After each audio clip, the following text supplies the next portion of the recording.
मेरे मित्र, आपका जो पहला क्वेश्चन है आज के इस सेशन का, ये आपका सेट 41 होगा। और सेट 41 का जो पहला क्वेश्चन आपसे पूछा जा रहा है वो है कि रक्षा अनुसंधान एवं विकास संगठन DRDO की स्थापना किस वर्ष की गई थी। ऑप्शन है 1947, 1991, 1958, 1950।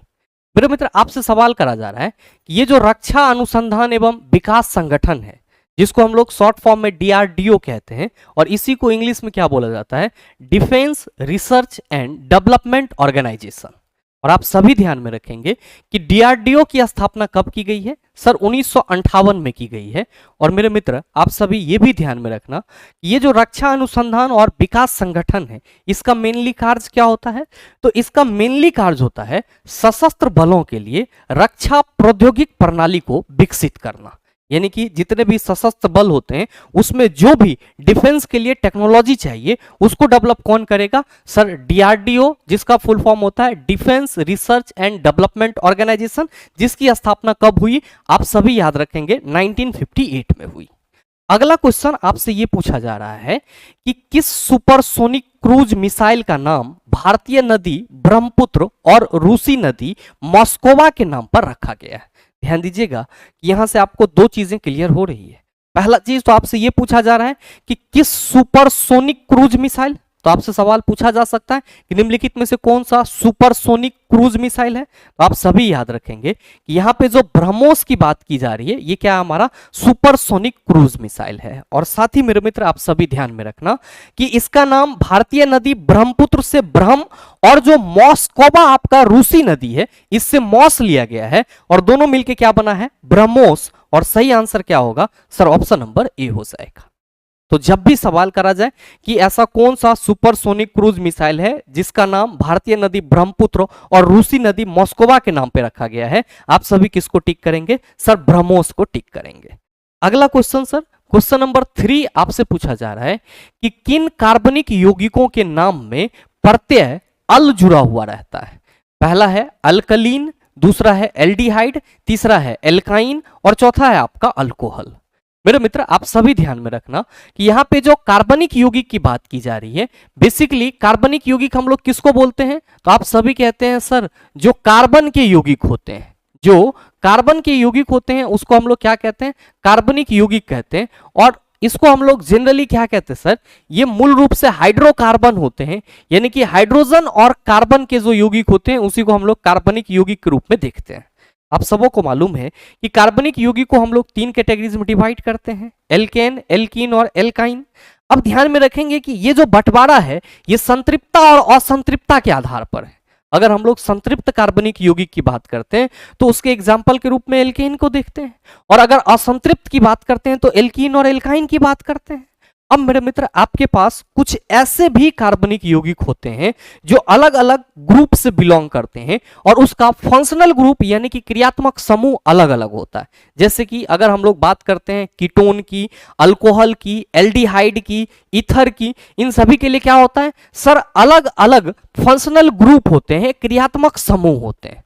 मेरे मित्र, आप सभी ध्यान में रखेंगे कि एल्केन, एल्कीन और एल्काइन को छोड़ करके बाकी और जो भी आपको ऑर्गेनिक कंपाउंड मिलते हैं उन सभी के ग्रुप के हम लोग IPSC नेम को लिखने के लिए कुछ ना कुछ सफिक्स यानी कि प्रत्यय का उपयोग करते हैं। और उसी प्रत्यय में से आपसे ये पूछा जा रहा है कि किन कार्बनिक यौगिक के नाम में प्रत्यय यानी कि अल का प्रयोग किया जाता है। आप सभी ध्यान में रखेंगे कि अगर हम लोग बात करते हैं एल्डिहाइड ग्रुप के कंपाउंड की तो इसका फंक्शनल ग्रुप हम लोग CHO लिखते हैं। और मेरे मित्र, अगर हम लोग बात करते हैं इस ग्रुप के कंपाउंड के नाम की तो हम लोग जब मेथेनॉल की बात करते हैं, किसकी बात कर, सॉरी मेथेनॉल कह रहे हैं, मेथेनल की बात करते हैं तो आप सभी क्या कहते हैं कि सर इसके लास्ट में अल लगा हुआ है। तो जाहिर सी बात है कि जो एल्डिहाइड ग्रुप के कंपाउंड होंगे उसमें प्रत्यय क्या लगेगा, अल लगेगा। और भाई मेरे, यहां पे बात की जा रही है अल्कोहल की, आप सभी ध्यान में रखना, अल्कोहल, तो इसमें क्या लगेगा, आप सभी ध्यान में रखेंगे कि अल्कोहल में आपका कौन सा प्रत्यय लगता है, ऑल प्रत्यय लगता है। कौन सा प्रत्यय लगता है, ऑल, जिसको हम लोग इंग्लिश में कुछ इस तरीके से लिखते हैं, जैसे कि हम लोग क्या पढ़ते हैं, इथेनॉल पढ़ते हैं, मेथेनॉल पढ़ते हैं, यहां पे ऑल प्रत्यय लगता है, जब्कि एल्डिहाइड में क्या लगता है, अल प्रत्यय लगता है। अब बहुत सारे मित्र सोच रहे होंगे कि गुरुजी ये एल्केलीन क्या है, तो भाई मेरे एल्केलीन का मतलब होता है क्षारीयता। क्या होता है सर? क्षारीयता।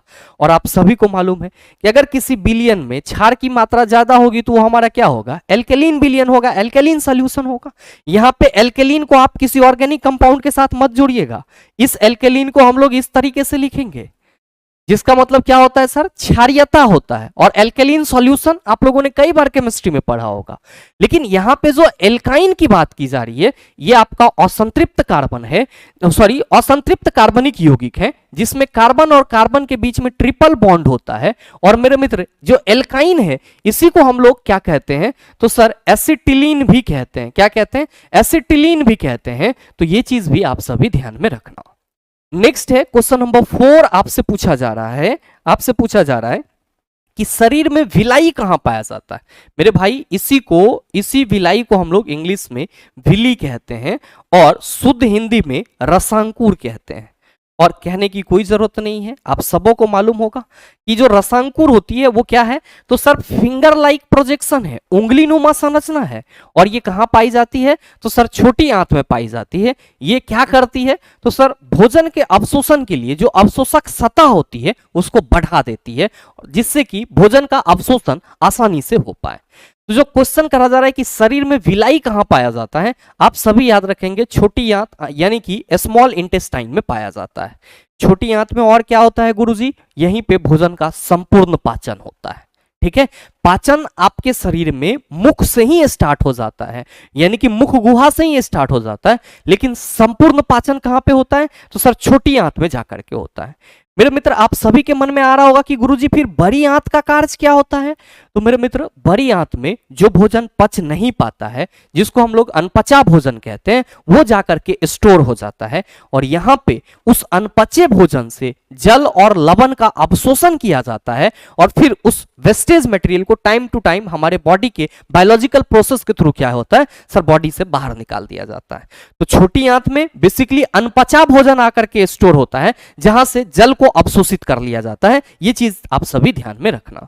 आमाशय मेरे मित्र इसी को हम लोग इंग्लिश में क्या कहते हैं सर? एस्टमक कहते हैं। क्या कहते हैं? एस्टमक कहते हैं। और ध्यान में रखेंगे कि आमाशय में क्या होता है? प्रोटीन का पाचन होता है। और यहां पे इस आमाशय में क्या पाए जाते हैं? जठर ग्रंथि पाए जाते हैं, जिससे क्या स्रवित होता है? जठर रस स्रवित होता है।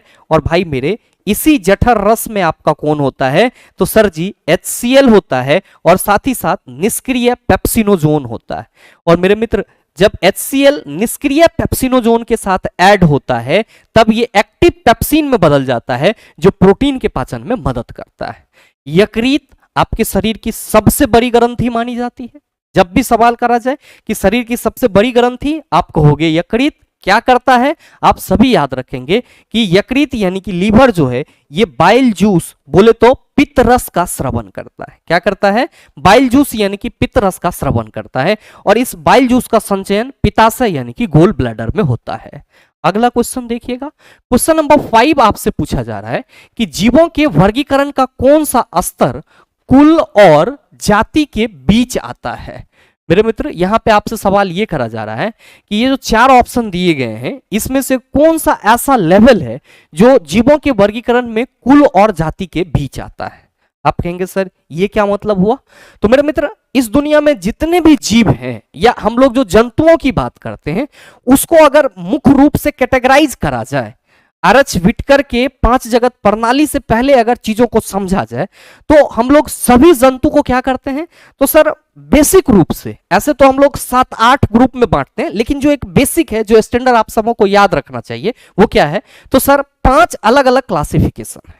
अब वो 5 अलग अलग क्लासिफिकेशन क्या है? तो आप सभी ध्यान में रखेंगे कि पहला जो है वो क्या है सर? पहला वर्ग है। पहला क्या है? वर्ग है। और फिर क्या है? तो आप सभी ध्यान में रखना, फिर जो है आपका कुल है। और फिर आप सभी ध्यान में रखेंगे कि वंश है। और फिर क्या है? तो आप सभी याद रखना जाति, जिसको हम लोग क्या कहते हैं? प्रजाति कहते हैं। और मेरे मित्र एक मिनट ये गड़बड़ हो रहा है यहाँ पे। वर्ग होगा, इसके बाद जो है गण होगा। ठीक है, वर्ग, गण और फिर कुल और उसके बाद वंश और फिर आपका क्या होगा, तो आप सभी ध्यान में रखेंगे, फिर जाति होगा। वर्ग की बात करेंगे तो इसको हम लोग इंग्लिश में क्या कहेंगे, क्लास। गण की बात कहेंगे तो इसको हम लोग इंग्लिश में ऑर्डर। और कुल की बात करेंगे तो इसको हम लोग क्या कहेंगे सर, फैमिली। और अगर हम वंश की बात करेंगे तो जेनेटिक्स की बात करेंगे। और फिर जाति की बात करेंगे तो स्पीसीज की बात करेंगे। और मेरे मित्र, आपसे सवाल करा जा रहा है कि जीवों के वर्गीकरण का कौन सा स्तर कुल और जाति के बीच आता है। कुल और जाति के बीच कौन आ रहा है, आप कहेंगे वंश आ रहा है। सही आंसर ऑप्शन नंबर सी लेके जाएगा। नेक्स्ट क्वेश्चन, क्वेश्चन नंबर 6 आपसे पूछा जा रहा है, आपसे पूछा जा रहा है कि फाइल फॉर्मेट के संदर्भ में पीडीएफ का पूर्ण रूप क्या होता है। आप सभी ध्यान में रख लेना, अगर पीडीएफ की बात करेंगे तो इसका full form portable document format होगा। क्या होगा, पोर्टेबल डॉक्यूमेंट फॉर्मेट। तो सही आंसर ऑप्शन नंबर ए हो जाएगा। Next question sir, question number 7 आपसे पूछा जा रहा है, बड़ा ही सरल सा सवाल कि प्रकाश के 7 घटकों रंगों में प्रकीर्णन की घटना की खोज 1666 में डैश द्वारा की गई थी। मेरे मित्र, आपसे सीधे सीधे ये सवाल करा जा रहा है कि जब हम लोग बात करते हैं प्रकाश के प्रकीर्णन की घटना की, किसकी बात करते हैं, प्रकाश के प्रकीर्णन की घटना, स्कैटरिंग ऑफ लाइट की, तो इसमें आपसे ये कहा जा रहा है कि जो प्रकाश के 7 घटक रंगों में प्रकीर्णन की घटना होती है उसकी खोज किसने करा था।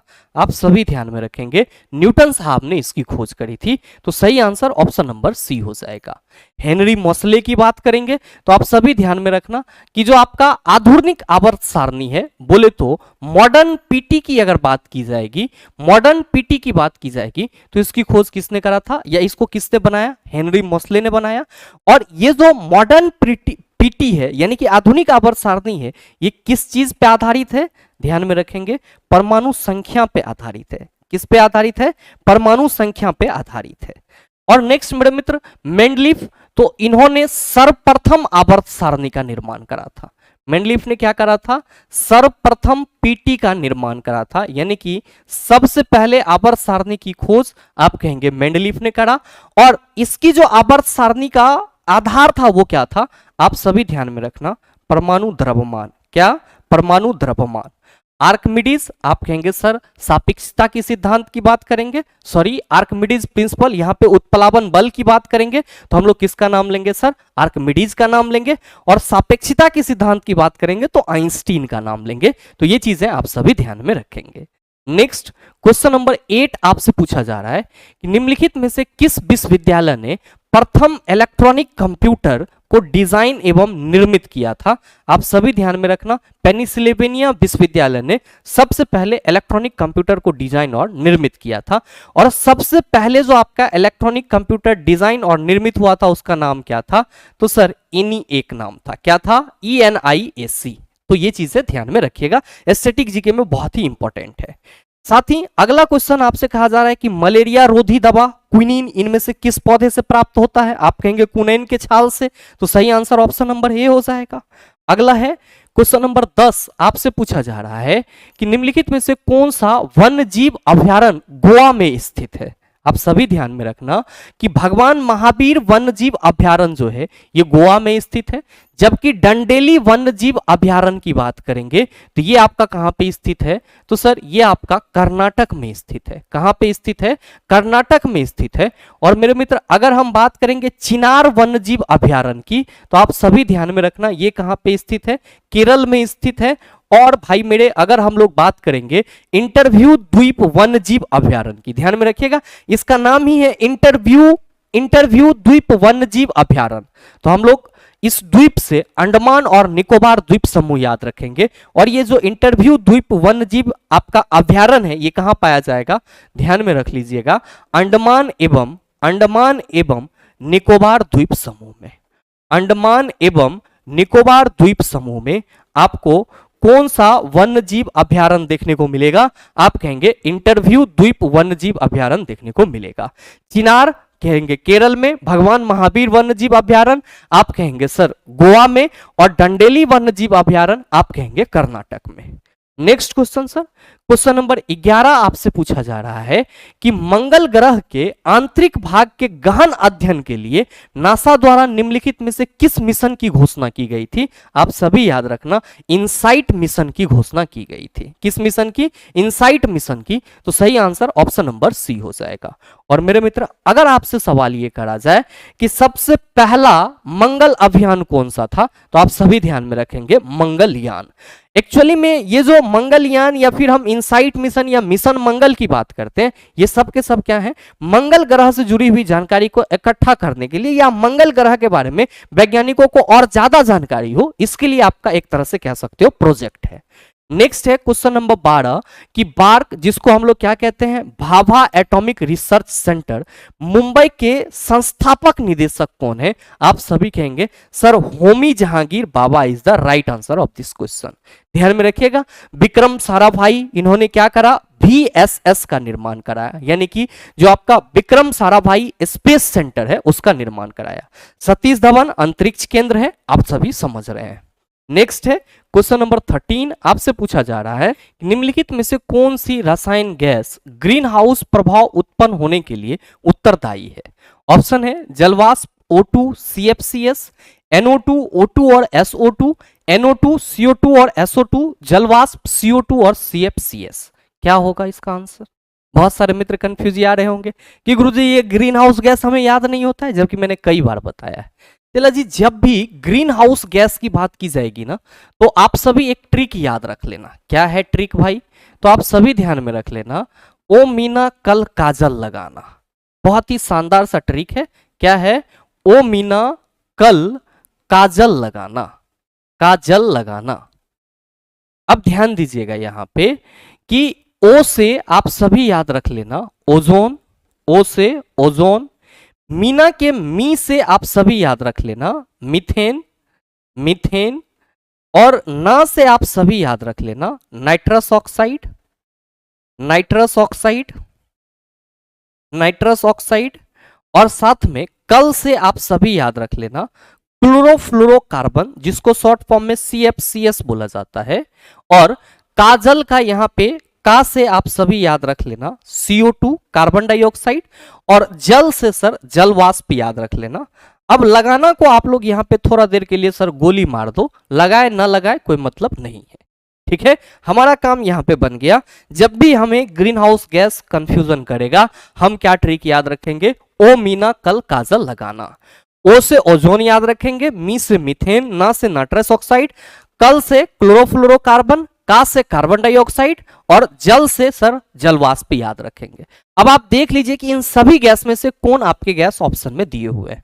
पहले ऑप्शन में जलवाष्प O2 और CFC दिया हुआ है, O2 देके काम खराब कर दिया है सर, तो सही आंसर तो ये नहीं होगा। दूसरा है NO2 नाइट्रस ऑक्साइड और सल्फर ऑक्साइड दिया हुआ है, जबकि सल्फर ऑक्साइड की कहीं पे चर्चा ही नहीं की गई है। और साथ में O2 भी दिया हुआ है। NO2 CO2 SO2 आप कहेंगे सर ये भी नहीं होगा। जलवाष्प CO2 और CFCS, सही आंसर क्या होगा? ऑप्शन नंबर डी हो जाएगा। अगला क्वेश्चन आपसे ये करा जा रहा है कि व्यावसायिक लॉन्च से पहले किसी कंप्यूटर के सॉफ्टवेयर का ट्रायल टेस्ट क्या कहलाता है? व्यावसायिक लॉन्च से पहले किसी कंप्यूटर के सॉफ्टवेयर का जो आपका ट्रायल होता है उसको हम लोग बीटा टेस्ट के नाम से जानते हैं। तो सही आंसर क्या होगा? ऑप्शन नंबर ए हो जाएगा। याद रखिएगा, ये बीटा टेस्ट क्या है? तो सर ये दूसरे स्तर का आपका ट्रायल है, जबकि पहले स्तर के ट्रायल को हम लोग क्या कहते हैं? अल्फा टेस्ट कहते हैं। क्या कहते हैं? अल्फा टेस्ट कहते हैं। अगला है क्वेश्चन नंबर 15, आपसे पूछा जा रहा है कि दुर्बल अम्ल और उसके लवण के विलयन को कहते हैं, यानी कि दुर्बल अम्ल और उसी दुर्बल अम्ल का जो आपका लवण बनेगा उसके विलयन को क्या कहा जाएगा? ध्यान में रखेंगे, बफर सॉल्यूशन कहा जाएगा। सही आंसर ऑप्शन नंबर सी हो जाएगा। एक्चुअली में जो बफर विलयन होता है वो क्या होता है? तो सर जो दुर्बल अम्ल होते हैं और उसके जो कॉन्जुगेट लवण होते हैं, यानी कि उसके जो संयुग्मी लवण होते हैं, उसका विलयन होता है। अब सवाल ये है कि क्या सिर्फ ये एसिड के साथ होगा? ना, ये बेस के साथ भी होगा। यानी कि यहां पे दुर्बल अम्ल और उसके लवण के विलयन को कहा गया, हमने बफर सॉल्यूशन को टिक आउट कर दिया। अगर कहा जाता दुर्बल क्षार और उसके लवण के विलयन को क्या कहते हैं, तो हम लोग क्या कहते हैं सर? फिर से बफर सॉल्यूशन कहते हैं। तो ये चीजें आप सभी ध्यान में रखेंगे कि वीक एसिड और उसके कॉन्जुगेट जो सॉल्ट होते हैं उसके सॉल्यूशन को बफर सॉल्यूशन कहा जाता है।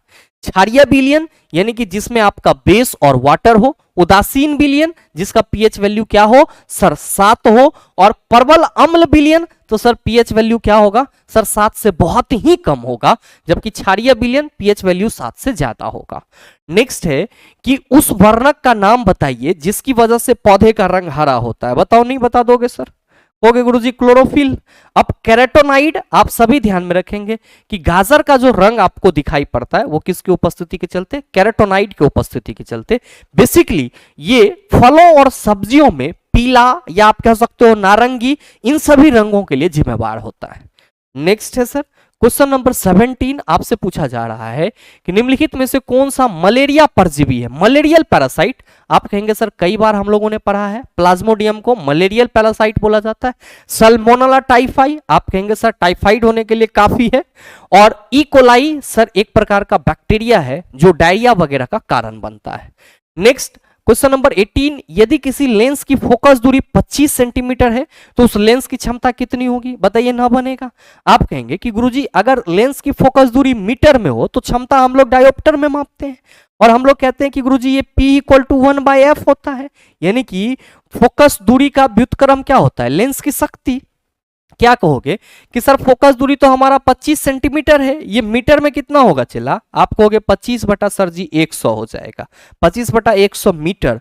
तो भाई मेरे इसको हम 1 बटा 25 बटा 100 लिख सकते हैं। आप कहेंगे बिल्कुल, 100 ऊपर चला जाएगा, आप कहेंगे 100% जाएगा, 25 चौका 100, और लेंस की पावर कितनी आ गई है चला जी? आप कहेंगे सर जी 4 डायोप्टर। सही आंसर ऑप्शन नंबर डी हो जाएगा, कोई दिक्कत नहीं होना चाहिए। नेक्स्ट क्वेश्चन देखिए, क्वेश्चन नंबर 19 आपसे पूछा जा रहा है कि निम्नलिखित में से कौन सा लाभकारी कीट नहीं है? दीमक, लाख कीट, रेशम कीट, मधुमक्खी। आप कहेंगे सर जी रेशम कीट हमें रेशम देता है, मधुमक्खी से हमें सर शहद प्राप्त होता है, और कुल मिला के हम ये कहेंगे कि सर दीमक अगर लग गया तो सर बर्बाद कर देगा। मतलब लाभकारी कीट कौन नहीं है? आप कहेंगे सर दीमक नहीं है। बाद बाकी लाख कीट, रेशम कीट, मधुमक्खी सब लाभकारी कीट कहलाएंगे। अगला है कि पक्सिनिया ग्रामिनेस कवक से डैश होती है? गन्ने में लाल सड़न, मनुष्यों में दाद, आलू में लेट ब्लाइट, और गेहूं में ब्लैक रस्ट। क्या होगा इसका आंसर? तो मेरे मित्र पहला चीज तो आप सभी ध्यान में रखना कि आपके ऑप्शन में जो गन्ने में लाल सड़न, मनुष्यों में दाद, आलू में लेट ब्लाइट और गेहूं में ब्लैक रस्ट की बात की जा रही है, ये सभी डिजीज कवक से ही होते हैं। और यहां पे जो पक्सिनिया ग्रामिनेस कवक की बात की जा रही है, ये गेहूं में ब्लैक रस्ट का कारण बनता है। जबकि अगर हम लोग बात करते हैं किसकी, गन्ने में लाल सड़न की, तो गन्ने में लाल सड़न का कारण कौन बनता है? फलकैटम बनता है। कौन बनता है सर? फलकैटम बनता है। तो ये चीजें भी आप सभी ध्यान में रखेंगे। बाद बाकी मनुष्यों में दांत, खाज, खुजली किसके वजह से, किसके चलते? आप कहेंगे कवक के चलते। आलू में लेट ब्लाइट रोग किसके चलते? कवक के चलते। नेक्स्ट है क्वेश्चन नंबर 21 कि कोबोल का पूरा नाम क्या है? मेरे मित्र इसका पूरा नाम होता है कॉमन बिजनेस ओरिएंटेड लैंग्वेज। किस ऑप्शन में है भाई? पहला ऑप्शन है common open business objective language, नहीं। कंप्यूटर ऑपरेटिव बिजनेस ओरिएंटेड, नहीं होगा। कॉमन बिजनेस ओरिएंटेड लैंग्वेज, सही आंसर ऑप्शन नंबर सी हो जाएगा। ये क्या है? एक प्रकार की सर कंप्यूटर लैंग्वेज है, भाषा है। अगला है क्वेश्चन नंबर 22 कि निम्न में से कौन सा ऑपरेटिंग सिस्टम नहीं है? MS Windows, Microsoft Windows operating system है। लिनक्स भी सर आपका ऑपरेटिंग सिस्टम है। मैक OS, मैक जो आपका मतलब OS मैक जो आईपैड वगैरह के लिए आता है, ये भी ऑपरेटिंग सिस्टम है। जबकि माइक्रोसॉफ्ट ऑफिस ऑपरेटिंग सिस्टम नहीं है। तो सही answer sir option number D हो जाएगा। अगला है क्वेश्चन नंबर 23 कि निम्नलिखित तत्वों के धात्विक गुणधर्मों का सही क्रम क्या है? मेरे मित्र अगर आप आवर्त सारणी में बाएं से दाएं जाएंगे, आवर्त सारणी में बाएं से दाएं जाएंगे तो अधात्विक गुणों में वृद्धि होगी, और आवर्त सारणी में किसी वर्ग में ऊपर से नीचे आएंगे तो धात्विक गुण में वृद्धि होगी। आप अगर बात करेंगे धात्विक गुण में वृद्धि की, तो जो आवर्त सारणी के किसी वर्ग में सबसे ऊपर में धातु होगा, उसकी जो धात्विक गुण होगी वो क्या होगी सर? कम होगी। जैसे जैसे नीचे आएंगे उसकी धात्विक गुण में वृद्धि होगी। तो ये यहाँ पे जो दर्शाया गया है सोडियम, इसको दर्शाया गया है सबसे कम, पोटेशियम, लिथियम, रुबिडियम, सीजियम, जबकि वो एक वर्ग के हैं ही नहीं। तो आप कहेंगे सर ये नहीं होगा। दूसरा यहाँ पे लीना के, तो सर ये लिथियम, सोडियम, पोटेशियम ये तो ठीक है, लेकिन लिथियम को सबसे ज्यादा दर्शाया जा रहा है, जबकि वो क्या होगा सर, कम होगा, क्योंकि सबसे ऊपर में होता है। यहां पे अगर आप लिथियम, सोडियम, पोटेशियम मतलब सेम चीज को सर रुबिडियम और सीजियम को उलटफेर कर दिया है, लेकिन अगर आप यहां पे देखेंगे तो लिथियम को सबसे कम दर्शाया गया है, सोडियम को सर उससे ज्यादा, पोटेशियम को उससे ज्यादा, रुबिडियम को उससे ज्यादा और सीजियम को उससे ज्यादा। तो सही आंसर ऑप्शन नंबर डी हो जाएगा। अगला है क्वेश्चन नंबर 24, निम्नलिखित में से कौन सा कंप्यूटर में एक हार्डवेयर इनपुट डिवाइस है। पहला ऑप्शन है प्लोटर, आप कहेंगे क्या होता है सर, एक प्रकार का प्रिंटर जैसा होता है डिवाइस, और एक्चुअली में ये क्या होता है सर, तो सर ये प्रिंट करता है, आउटपुट डिवाइस के रूप में जाना जाता है। अच्छा, स्पीच सिंथेसाइजर, सर इसको भी हम लोग आउटपुट डिवाइस के रूप में देखते हैं। वीडीयू, विजुअल डिस्प्ले यूनिट, इसका फुल फॉर्म होता है, वीडीयू का full form visual display unit, ये भी आपका एक प्रकार का आउटपुट डिवाइस है। पूछा जा रहा है कि एक हार्डवेयर इनपुट डिवाइस है। स्कैनर सर एक प्रकार का इनपुट डिवाइस है, जिसके थ्रू हम किसी भी चीज को स्कैन करके कंप्यूटर में लाते हैं। अगला है क्वेश्चन नंबर 25, आपसे पूछा जा रहा है न्यूटन के गति के दूसरे नियम का समीकरण, आप सभी कहेंगे sir F equal to M A. Newton के गति के पहले नियम से सर बल की परिभाषा मिली थी, क्या मिली थी सर, बल की परिभाषा, और दूसरे नियम से बल के लिए व्यंजक मिला था, जो कि क्या है sir F equal to M A. यहाँ पे जो F equal to M C square लिखा हुआ ये गलत है, सही relation E equal to M C square होगा। ये चीजें आप सभी ध्यान में रखना। नेक्स्ट मेरे मित्र आपसे सवाल करा जा रहा है कि निम्नलिखित में से कौन सा ऑपरेटिंग सिस्टम का उदाहरण नहीं है, Unix, Linux, MS office, Windows. क्या कहोगे कि गुरुजी अभी जस्ट बताया है कि जो एमएस ऑफिस है, माइक्रोसॉफ्ट ऑफिस है, ये ऑपरेटिंग सिस्टम का उदाहरण नहीं है।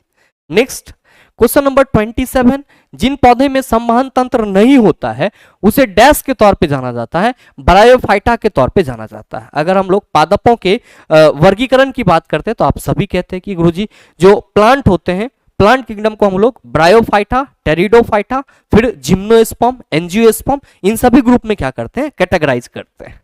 अगला है क्वेश्चन नंबर 28 कि यदि किसी व्यक्ति को दूर की वस्तुएं स्पष्ट रूप से दिखाई नहीं देती है तो उसे कौन सा दृष्टि दोष है और इसे कैसे सही किया जा सकता है।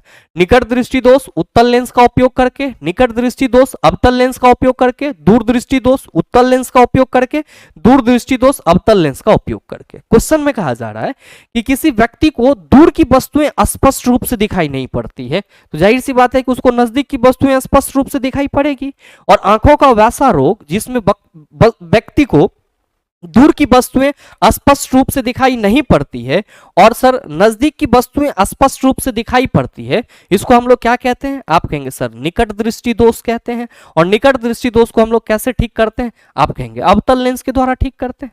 तो सही आंसर क्या हो जाएगा, ऑप्शन नंबर बी कि निकट दृष्टि दोष से व्यक्ति पीड़ित है और इसको ठीक कैसे किया जाएगा, अवतल लेंस के सहारे।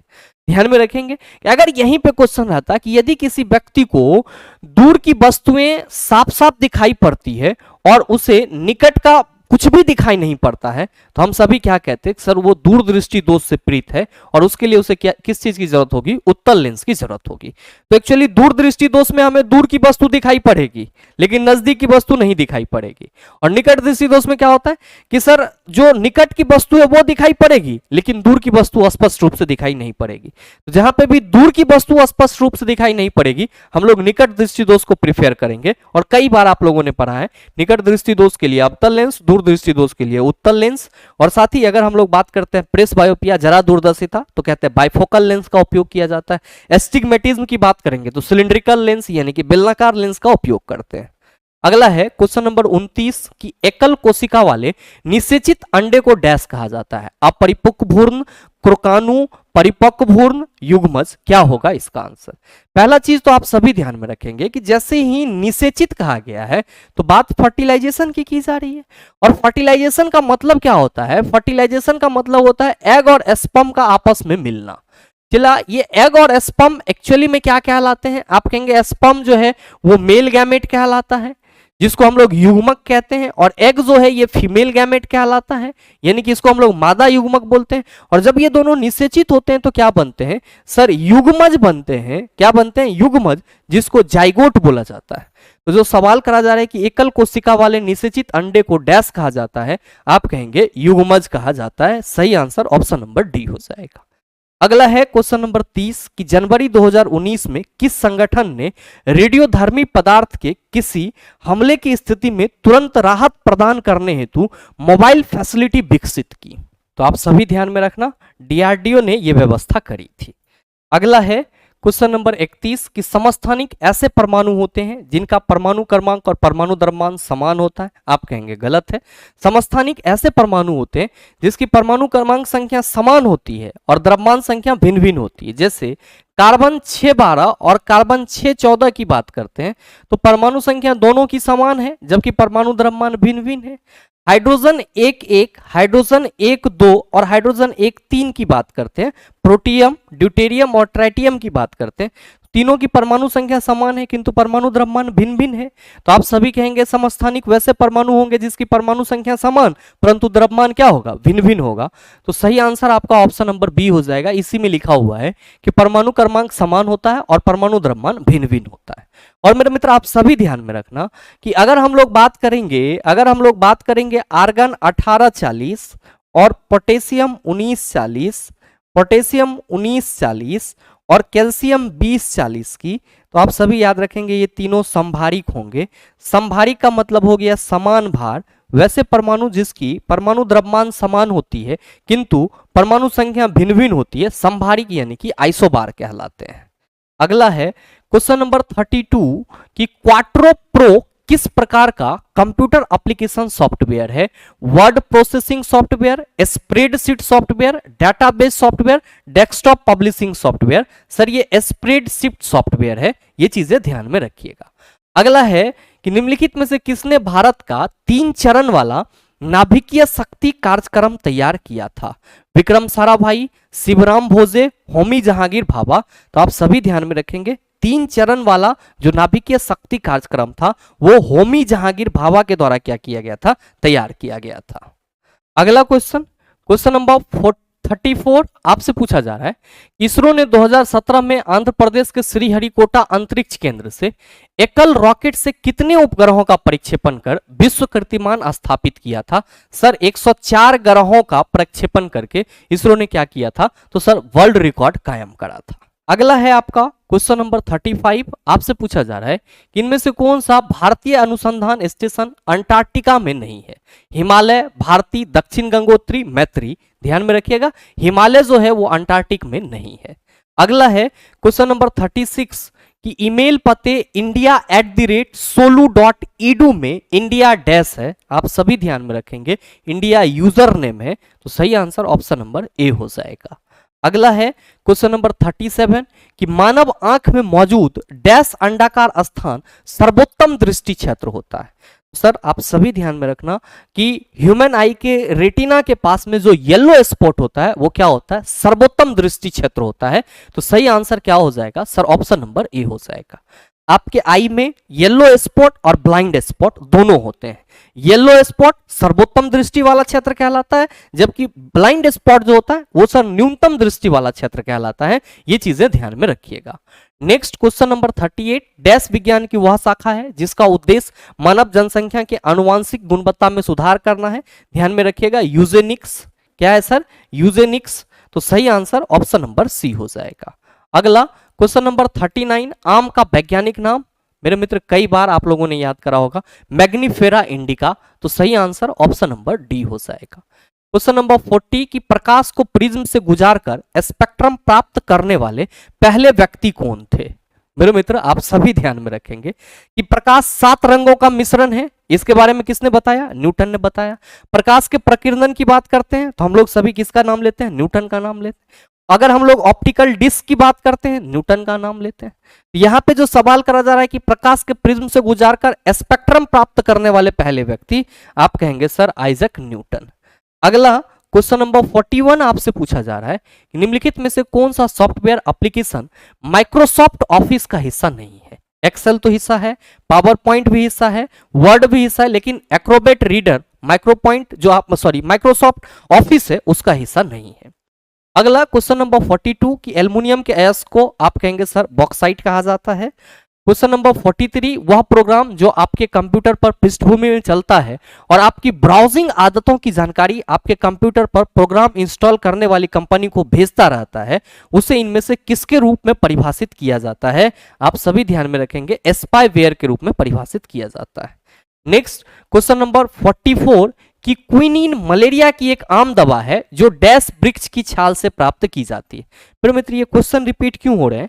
क्योंकि जो एनटीपीसी का आप क्वेश्चन ये कलेक्शन देख रहे हैं तो इसमें एक सेट में आपका कई शिफ्ट है, तो कई शिफ्ट में एक आध क्वेश्चन ऐसा है जैसे कि मलेरिया वाला आपको 2 बार टकरा गया और एक माइक्रोसॉफ्ट ऑफिस वाला 2 बार क्वेश्चन टकरा गया, इसीलिए आपको यहाँ पे क्वेश्चन रिपीट होता मालूम पड़ रहा है। तो परेशान नहीं होइएगा, आपके सेट में ही इसी तरीके से है।